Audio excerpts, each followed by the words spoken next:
블랙리스트 사건에 대한 항소심 선고가 있었습니다. 법원은 이 박근혜 전 대통령 공모를 인정했고요.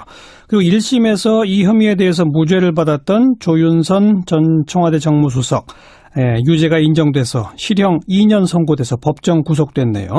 그리고 어제 이 대법원 추가조사위원회 결과 발표까지 이모저모 판사 출신 박범계 의원 연결해서 이야기 들어보겠습니다. 박 의원 안녕하세요.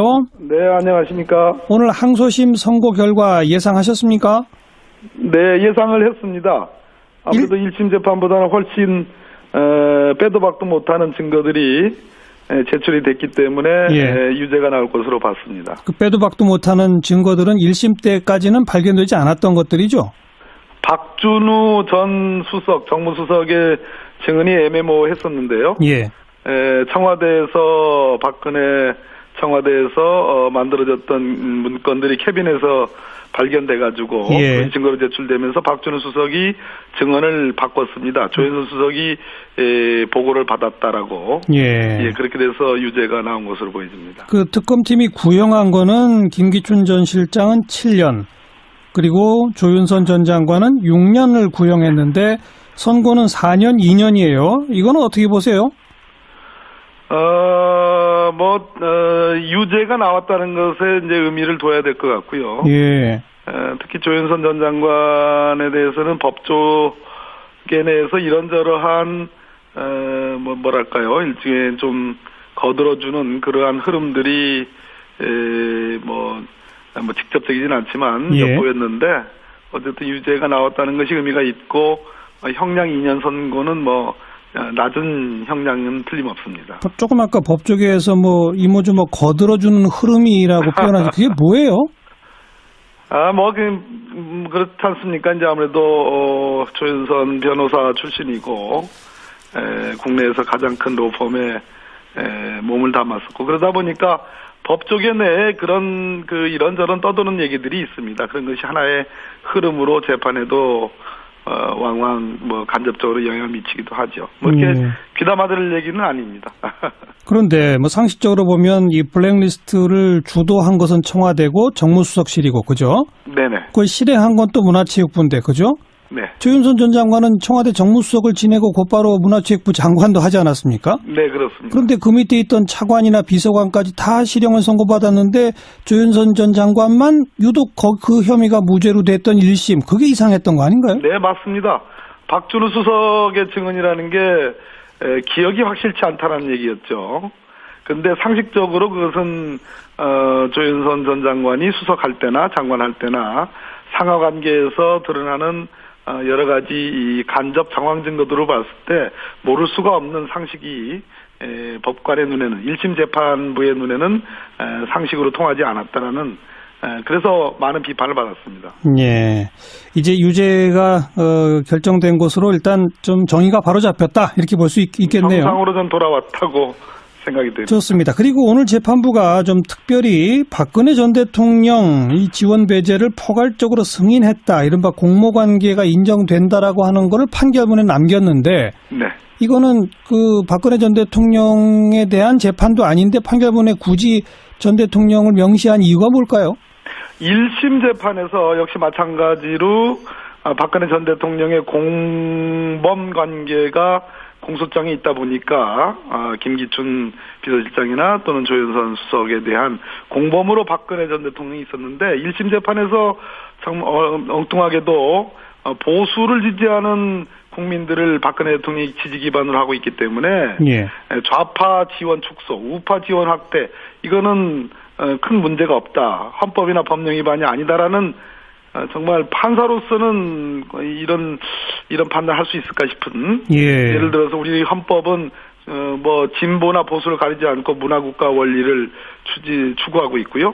또 법치주의 앞에는 진보 보수가 따로 있지 않은데 보수의 지지를 받는 박근혜 대통령이 보수를 지원하고 진보를 배제하는 건 당연하다는 식으로 설치를 해놨기 때문에 이번 2심 재판부도 박근혜 재판부가 아님에도 불구하고 이게 직접적으로 지시를 했고 승인을 했고 보고를 받았다 구체적으로 그런 그 이유를 달면서 공모 관계가 인정이 된다. 예. 이런 표현을 썼습니다. 그러면 이 재판의 재판부가 그런 판결문을 썼다고 하는 것은 박근혜 전 대통령 재판에도 영향을 미칩니까?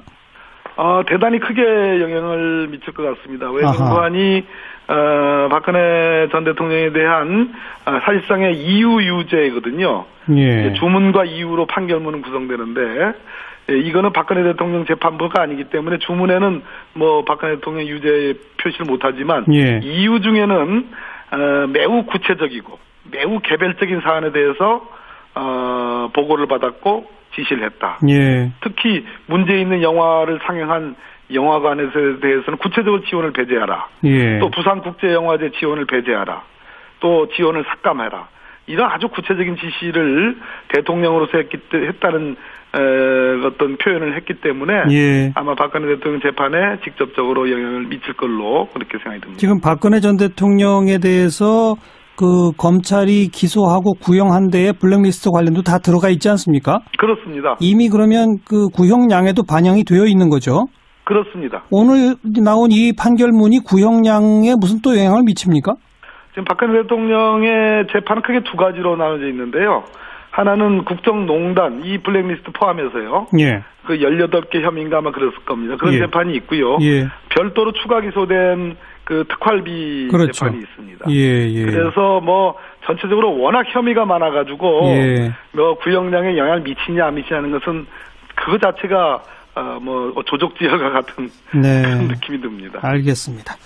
자, 그건 그렇고 어제 이 이른바 사법부 블랙리스트 의혹 네. 조사한 대법원의 추가조사위원회 결과가 나오지 않았습니까? 네. 이 박범계 전 의원 판사 출신이신데 판사 하실 때 혹시 법원 행정처에서 근무하신 적 있나요? 저는 그렇게 발탁되지 못한 판사였습니다. 그런데 지금 법원 행정처가 일선 판사들 동향을 광범하게 파악하고 관련 대응 방안을 검토한 그런 문건들을 작성했다. 그리고 원세훈 전 원장 재판과 관련해서는 네. 청와대하고 이렇게 저렇게 의견 교환을 하고 네. 뭐 이게 다 드러났잖아요. 그렇습니다. 어떻게 보세요?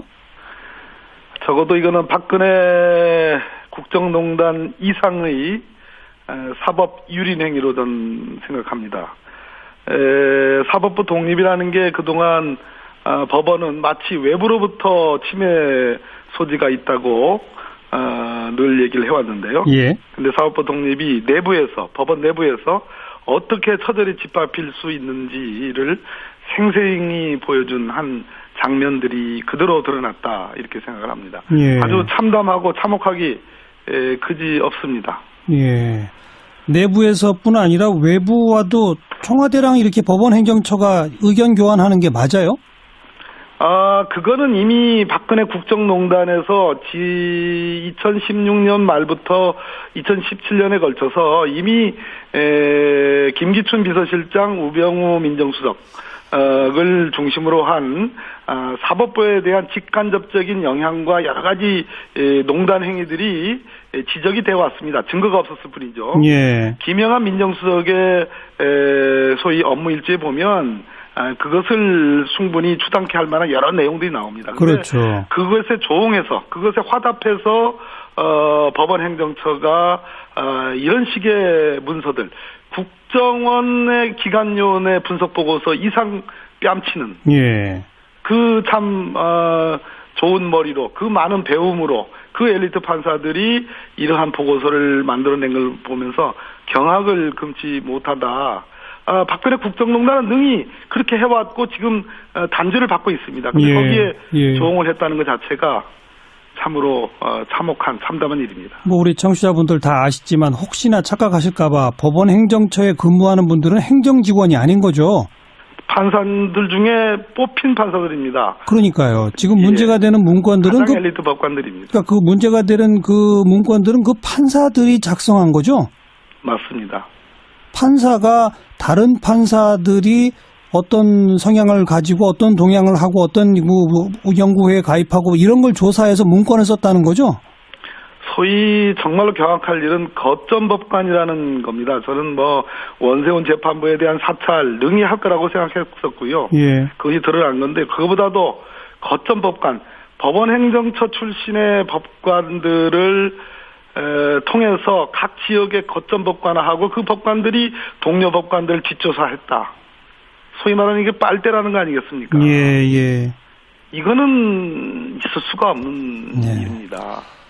게다가 이 추가조사위원회는 이 문서 가운데 총 760여 개의 파일은 비밀번호가 걸려 있어서 보지도 못했다는 거 아닙니까? 네, 뭐 이렇게 표현을 했습니다. 법원행정처의 협조의 한계라고 표현했습니다. 그렇기 때문에 이거는 2차 조사이긴 합니다만 완전히 다 조사가 끝나지 않은 현재로서는 미완의 조사 결과도 이 정도입니다. 자, 그 정도 결과들 놓고도 지금 그 대법원장은 워낙 사안이 중대해서 좀 잘 검토한 후에 입장을 정하겠다 정도인데 이거 어떻게 해야 합니까? 일단 철저한 내부 조사, 자녀 조사가 철저하게 해야 되는 거고요. 거기에 뭐 자유한국당이 얘기하는 이게 무슨 이걸 열어보는 것 자체가 무슨 뭐 개인의 프라이버시 침해니 뭐 동의를 받아야 되느니 그거는 말도 안 되는 얘기고요. 예.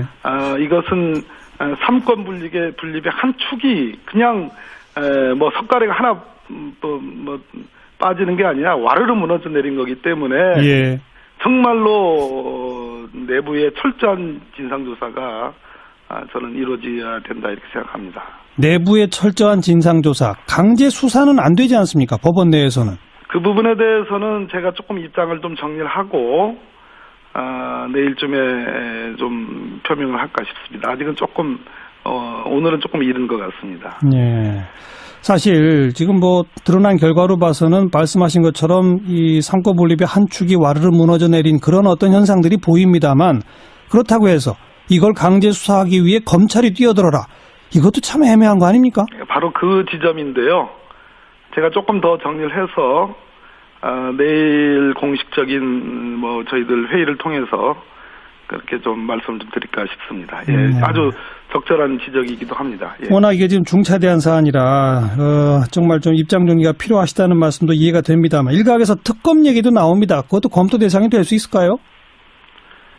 다 수사인데요.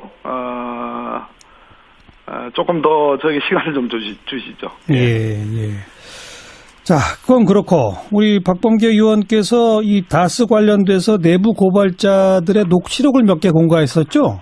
예. 그 녹취는 누구랑 대화한 것들을 녹취한 것들입니까? 뭐 여러 개가 있었는데 3개인데요. 예. 뭐 가장 중요한 것이 내일 아마 공개 소환 예정인 이상은 씨 아들인 이동형. 예. 이도영 씨와 다스 직원 간의 그 녹취 내용이 있습니다. 예. 그렇게 전화 통화한 거를 녹음한 그걸 이제 푸른 거죠? 그렇습니다. 네. 예. 어떻게 입수하셨어요, 이런 걸? 그건 우리 정화영 선생님은 그러면 취재하면 다 밝히십니까? 그래도 물어는 봅니다. 일단 뭐 밝히실지는 않았더라도. 네. 그런데 거기에 보니까 이동영 씨가 아버지가 이제 이상은 회장이 다스의 지금 실소유주로 돼 있지 않습니까? 예. 근데 뭐라고 그랬다고요? 자기는 이동영 자기는 나도 어디 갈 데도 없으니까 또 아버지 이상은 씨를 말합니다. 아버지도 여기서 월급 받고 있지라고는 얘기인데요. 직접 음성을 들어보시면 제가 뭐 프라이버시 때문에 직접 음성을 공개하지 않았습니다만 직접 음성을 들어보시면 이동영, 이상은 이 사람들이 다스에 그냥 몸을 의탁하고 있는 처지라는 것을 금방 알 수 있습니다. 예. 생생합니다. 예. 게다가 다스랑 관련 있는 계열사로부터 리베이트를 받아가지고 또 그걸 돌려달라고 하니까 그걸 누구한테 줬다. 이명박 전 대통령하고 이상득 전 의원한테 줬다. 이런 얘기도 있다고요? 그건 이동영 씨 직접의 그 녹음 내용은 아니고요. 예.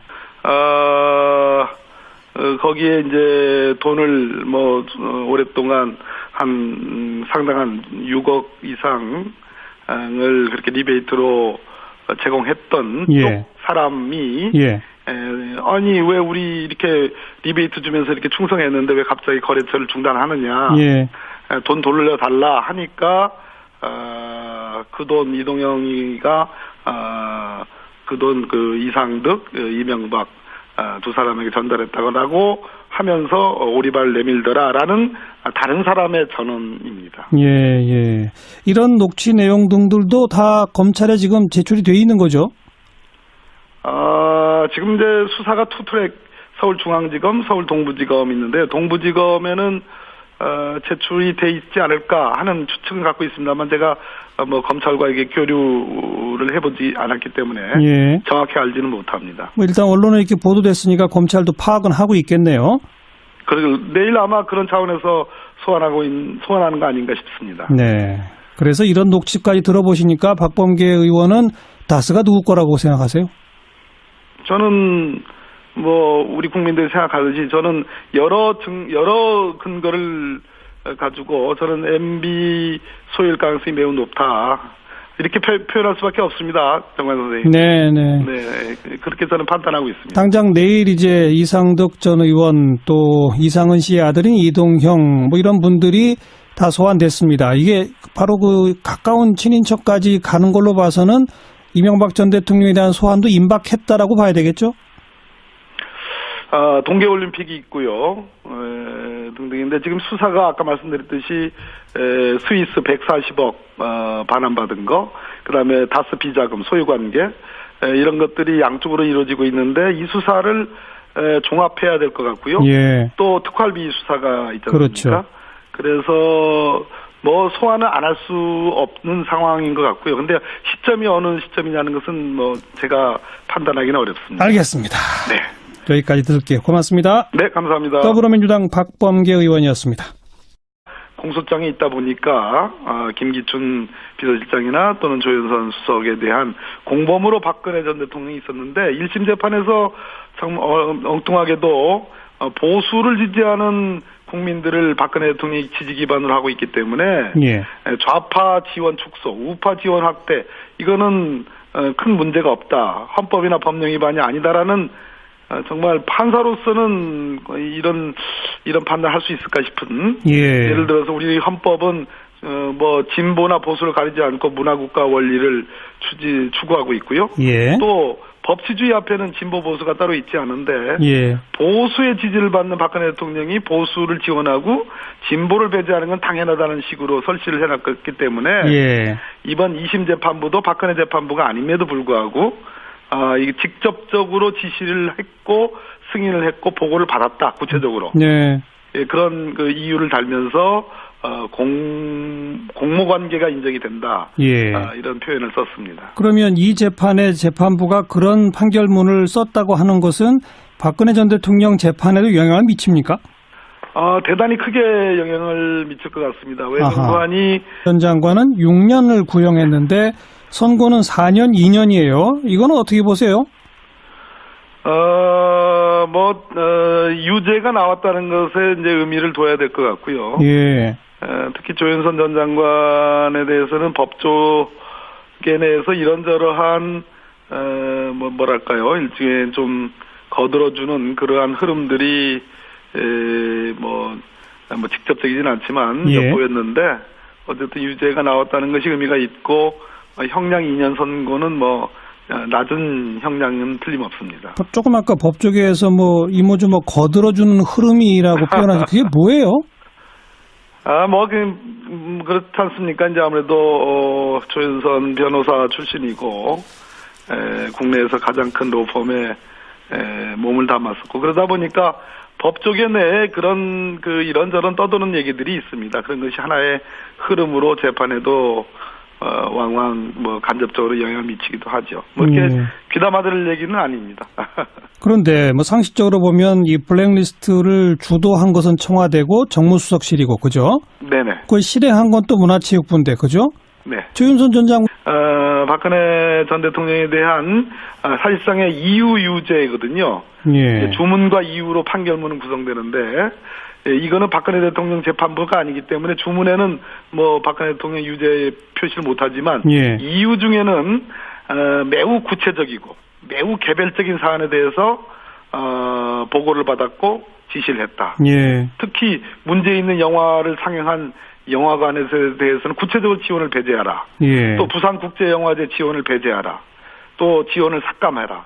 이런 아주 구체적인 지시를 대통령으로서 했다는 어떤 표현을 했기 때문에 예. 아마 박근혜 대통령 재판에 직접적으로 영향을 미칠 걸로 그렇게 생각이 듭니다. 지금 박근혜 전 대통령에 대해서 그 검찰이 기소하고 구형한 데에 블랙리스트 관련도 다 들어가 있지 않습니까? 그렇습니다. 이미 그러면 그 구형량에도 반영이 되어 있는 거죠?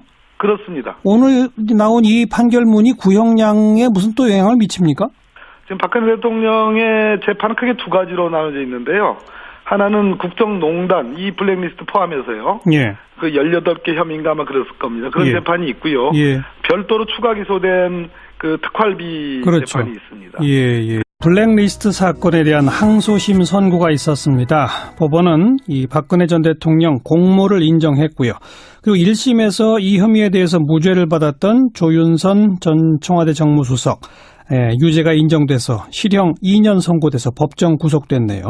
그리고 어제 이 대법원 추가조사위원회 결과 발표까지 이모저모 판사 출신 박범계 의원 연결해서 이야기 들어보겠습니다. 박 의원 안녕하세요. 네, 안녕하십니까. 오늘 항소심 선고 결과 예상하셨습니까? 네, 예상을 했습니다. 아무래도 1심 재판보다는 훨씬 빼도 박도 못하는 증거들이 제출이 됐기 때문에 유죄가 나올 것으로 봤습니다. 그 빼도 박도 못하는 증거들은 1심 때까지는 발견되지 않았던 것들이죠? 박준우 전 수석, 정무수석의 증언이 애매모호했었는데요. 예. 청와대에서 박근혜 청와대에서 만들어졌던 문건들이 캐빈에서 발견돼가지고 그 증거로 제출되면서 박준우 수석이 증언을 바꿨습니다. 조윤선 수석이 보고를 받았다라고 그렇게 돼서 유죄가 나온 것으로 보여집니다. 그 특검팀이 구형한 거는 김기춘 전 실장은 7년 그리고 조윤선 전은 청와대 정무수석을 지내고 곧바로 문화체육부 장관도 하지 않았습니까? 네, 그렇습니다. 그런데 그 밑에 있던 차관이나 비서관까지 다 실형을 선고받았는데 조윤선 전 장관만 유독 그 혐의가 무죄로 됐던 1심 그게 이상했던 거 아닌가요? 네, 맞습니다. 박준우 수석의 증언이라는 게 기억이 확실치 않다는 얘기였죠. 근데 상식적으로 그것은 조윤선 전 장관이 수석할 때나 장관할 때나 상하관계에서 드러나는 여러 가지 이 간접 정황 증거들을 봤을 때 모를 수가 없는 상식이 법관의 눈에는 1심 재판부의 눈에는 상식으로 통하지 않았다라는 그래서 많은 비판을 받았습니다. 예, 이제 유죄가 결정된 것으로 일단 좀 정의가 바로 잡혔다 이렇게 볼 수 있겠네요. 정상으로 좀 돌아왔다고 생각이 됩니다. 좋습니다. 그리고 오늘 재판부가 좀 특별히 박근혜 전 대통령 이 지원 배제를 포괄적으로 승인했다. 이른바 공모관계가 인정된다라고 하는 거를 판결문에 남겼는데 네. 이거는 그 박근혜 전 대통령에 대한 재판도 아닌데 판결문에 굳이 전 대통령을 명시한 이유가 뭘까요? 1심 재판에서 역시 마찬가지로 박근혜 전 대통령의 공범 관계가